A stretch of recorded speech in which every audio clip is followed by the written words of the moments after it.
Let's look at the next verse. Vrishaskandha samarudham. Vrisha means bull, referring to Nandi here. Kandha, shoulder, the back, the upper back.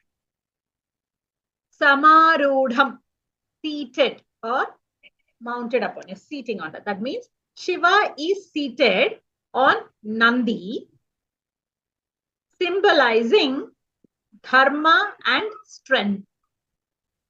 Uma Dehardha Dharinam. Uma Parvati. Dehardha. Deha Ardha, half of the body. Dharinam, one who bears or holds. Ardhanarishwara. So here, this where half of the body is merged with Parvati. What does this Ardhanarishwara concept show us?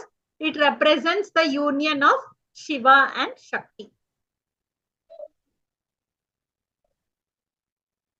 So there is what is the union of Shiva and Shakti? Cosmic balance and creation. Whatever has to be in balance, it's maintained there with Shakti and Shiva. As the entire creation happens, we saw that in Devi Mahatmyam also. In so many places we have seen that. Right? Shiva and Shakti's union. Amritena Plutam Hrishtan. Amrita, nectar, representing immortality or divine bliss. Aplutam, bathed or drenched in Amrita. Hrishtam, ecstatic, joyful, blissful. So Amritena Plutam Hrishtam. So Shiva is described as being bathed or drenched in the divine nectar, indicating how eternally he is blissful and eternally he is ecstatic, he is joyful. Divya Bhoga Samanvitam. Divya, divine, celestial. Bhoga, enjoyment, pleasure. Samanvitam, or endowed with, accompanied with. So Shiva is enjoying all the divine pleasures. So symbolizing supreme bliss, Ananda.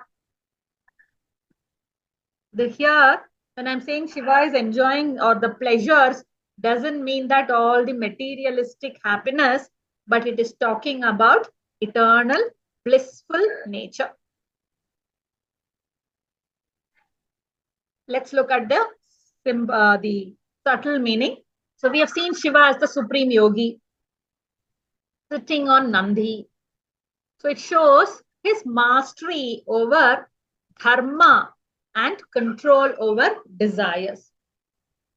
Nandi, cow, bull, these are all very sacred in Hindu religion or in Sanatana Dharma.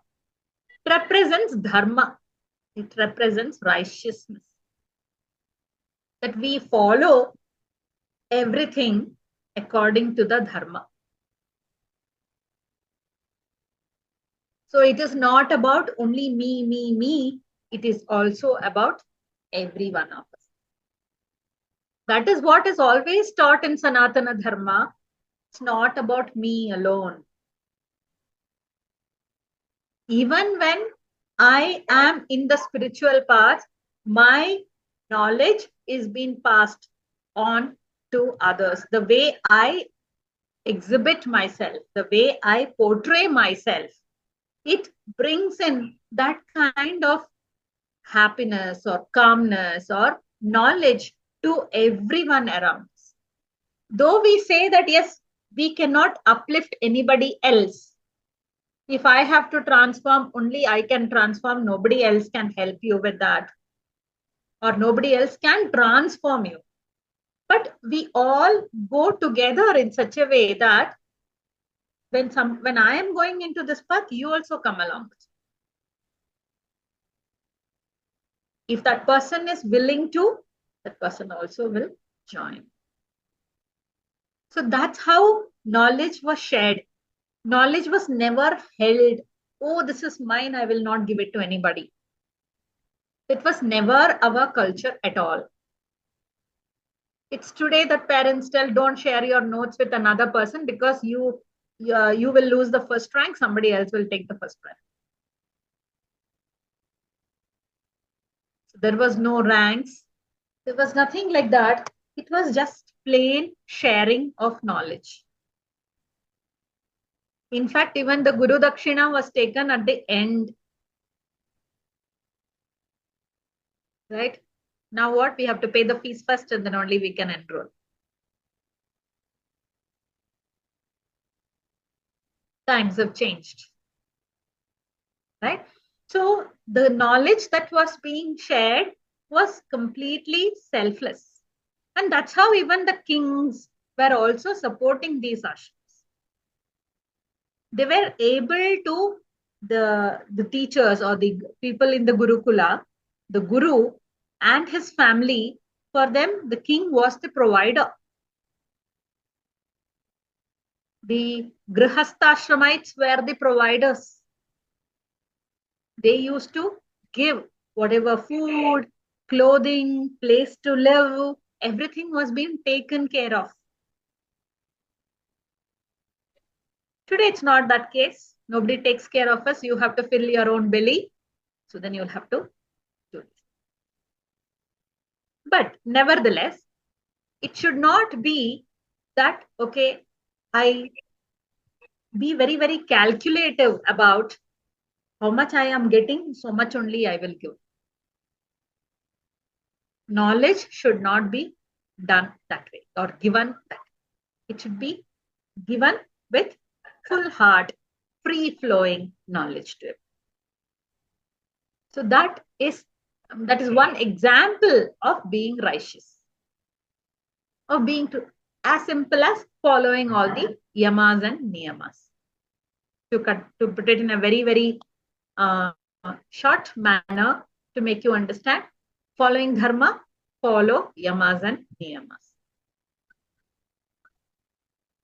That is what will lead us. So that is what Nandi represents. Shiva as Ardhanarishwara, we have always seen that it is the balance of masculine and feminine energy. It's very, very clear about it that neither man is inferior or superior to woman. Here it's not just about the masculine, about man and woman also, it's about the energies that we have. Every energy is important. The masculine energy, if you look at it, the passion, the ambition, the decision making. It's not that okay, only man has to make this, and that it became like that. It got misinterpreted in that manner. Masculine qualities are, yes, it's more basically taking control over things or making the right decisions, thinking in a very broader manner, in a rational manner, and making the right decisions. Unfortunately, it became that, okay, women cannot do that. And so it became manly qualities and womanly qualities. That is where all this, the balance also kind of topples. Today, it's become the other way around. Woman always wants to prove because they have been subdued at some point. So now it's time to prove. So I will not do certain things. So whatever is the qualities that was always there as part of woman, being compassionate, being affectionate, all that we are also losing as women. Saying that we need equal rights. There's nothing wrong with having that. It's just that we need to make sure that the balance doesn't tip off. It should not go completely to one side or to the other. You should be able to maintain that balance. Most of the time, I don't know if you have noticed, when your child falls or falls sick, whom does the child go to? Mother. Whom does the child go to? Mother. Mother. Why?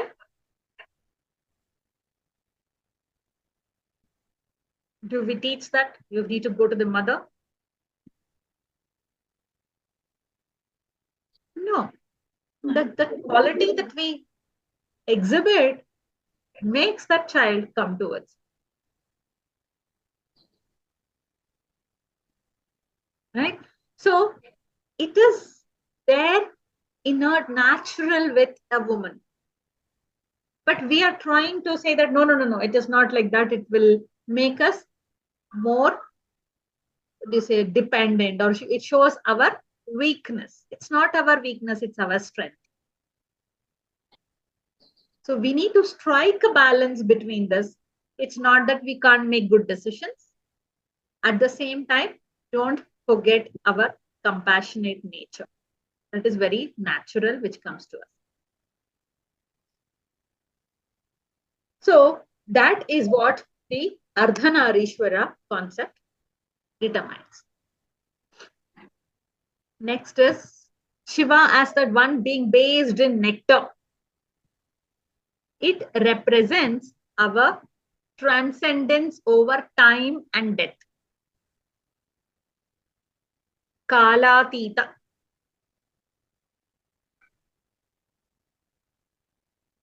Kalatita, if we can go beyond the time. Again, we looked at it as where we are living, we are in the present itself. Again, we saw in the Yoga Sutra, just to remind people who were there yesterday, to talk about same thing, that when we are in deep meditation or when we practice these things, we are neither worried about the past nor are we anxious about the future. We are living in the present. That determines that we have that control over our time. Whatever is happening next, whatever has happened before, I am not worried about it, or I'm not getting affected by it. That is taking control over time. When we always live in that present, when we don't have to worry about the past or the future, imagine how life would turn out to be then. Most of the time, we are either in the past or we are in the future, isn't it? Some of you, how long this Rudram class will take? How many days should I adjust to come to this class? For some people, when we ask the course, when will this course end? That is the question. When the course is not begun, but people want to know when does it end. So see, we're always thinking what next, what next, what next? What is the future? What's the future? How long should I plan? What is it? Not thinking, okay, fine. How much ever I can learn, let me just learn. It's okay.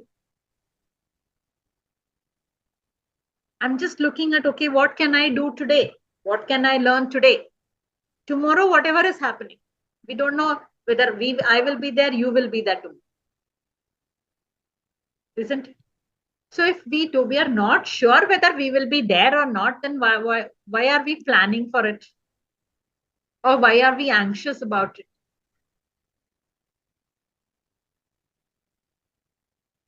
So planning, so does that mean, okay, I should not plan and let's just leave everything? Will that work? No, I'm not saying that.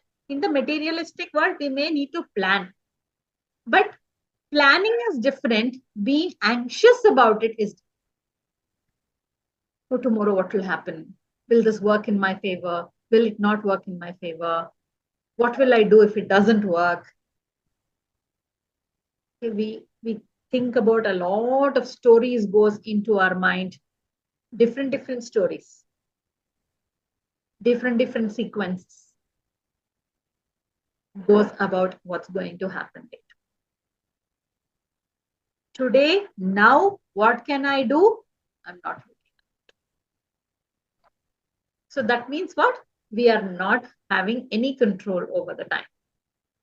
But if we are able to be in the present, enjoy every moment, be blissful in that very moment, then we have won over time. That is what we need to be looking at. Just so, if we have to reach to that level, then we need to start working on, even if it's small, small. Just go back at the end of the day, see how many times were you anxious today, thinking about tomorrow, or thinking about maybe the next hour, or maybe at what will happen at 8 o'clock today, what will happen at 9 o'clock. Forget about tomorrow. 6:33 now. 6:33. How many of us are here?